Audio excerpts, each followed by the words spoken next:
किसान भाइयों एवं बहनों नमस्कार। आज हम आपसे एक चीज़ सीखना चाहते हैं और जिस प्रश्न को हम पूछने वाले हैं उसका उत्तर कृपया आप कमेंट बॉक्स में ज़रूर लिखें। जब आप चना बोते हैं या मसूर बोते हैं तो खेत में खरपतवार निश्चित ही आते होंगे। इन खरपतवारों का प्रबंधन आप किस प्रकार से करते हैं? इन खरपतवारों को आप किस प्रकार से खेत से निकाल के बाहर करते हैं? आज कमेंट बॉक्स में आपको इसका उत्तर लिखना है।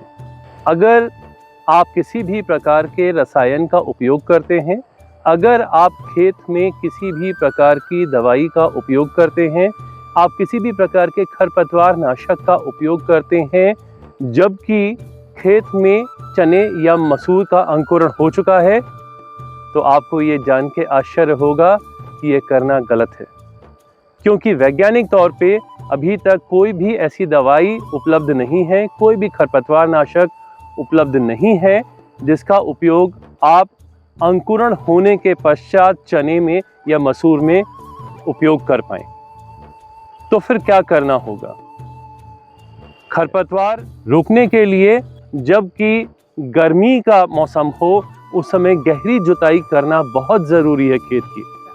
जब आप गर्मी के मौसम में खेत की गहरी जुताई करेंगे तो उस गहरी जुताई के कारण जितने भी खरपतवार के बीज हैं वो सतह पे आ जाएंगे और धूप पड़ने से वे नष्ट हो जाएंगे। दूसरा तरीका ये है कि बोनी के पूर्व आप बीज को अच्छी तरह से साफ कर लें, छान लें और साथ में बीन भी लें और अच्छे बीजों का चुनाव करके ही आप बोनी करें, क्योंकि बीजों के माध्यम से भी खरपतवार के बीज भी आपके खेत में पहुंच जाते हैं।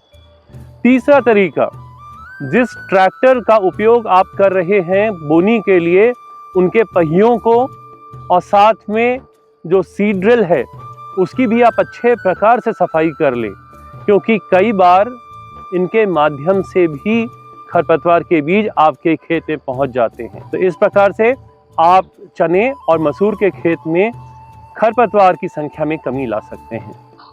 किसान भाइयों एवं बहनों, अगर आपको चने और मसूर में खरपतवार नियंत्रण करना हो तो फिर फसल के बोने से लेके अंकुरण होने के पहले के बीज के समय अवधि में ही आपको रासायनिक खरपतवार नाशक का उपयोग करना है।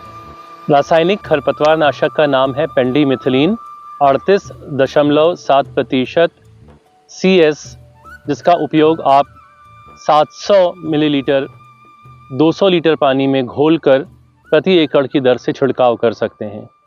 किंतु समय का ध्यान आप ज़रूर रखें कि बोनी के बाद और अंकुरण के पहले इसका आपको उपयोग करना है।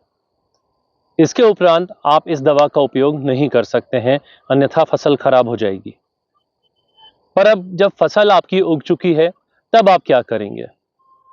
यदि फसल उगने के बाद में अगर खरपतवार आ चुका है और खरपतवार को आप हटाना चाहते हैं तो आपके पास में क्या विकल्प है? तो भी आपके पास में दो विकल्प हैं।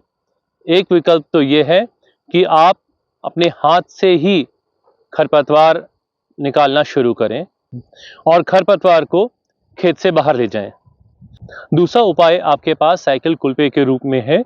साइकिल कुल्पा एक बहुत ही साधारण सा यंत्र है, क्योंकि साइकिल के आगे वाले पहिए में खुरपा लगा हुआ है, कुछ इस प्रकार से है। इसे लेकर आप खेत में चल सकते हैं और खुरपे की मदद से आप चारा निकाल सकते हैं या खरपतवार अपने खेत से बाहर कर सकते हैं। एक विकल्प और बहुत अच्छा आपके पास में है, वो है वीडर, जो कि ट्रैक्टर चलित यंत्र है।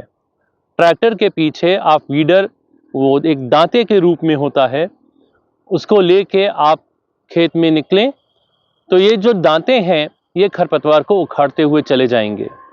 लेकिन यहाँ पे एक बात आपको ध्यान रखनी है, वीडर का उपयोग आप तभी कर पाएंगे जबकि चना या मसूर की फसल को आप कतारबद्ध रूप से बोनी करें। कतार के बीच में आप वीडर चला सकते हैं। आपको ट्रैक्टर में पतले टायर लगाने पड़ेंगे, इसके साथ में इस यंत्र का भी आप उपयोग कर सकते हैं।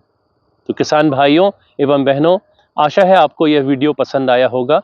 अगर पसंद आया होगा तो इसे ज़रूर लाइक करें, कमेंट करके हमें बताएं कि आप लोग किस प्रकार से खरपतवार चने और मसूर के खेत से हटाते हैं।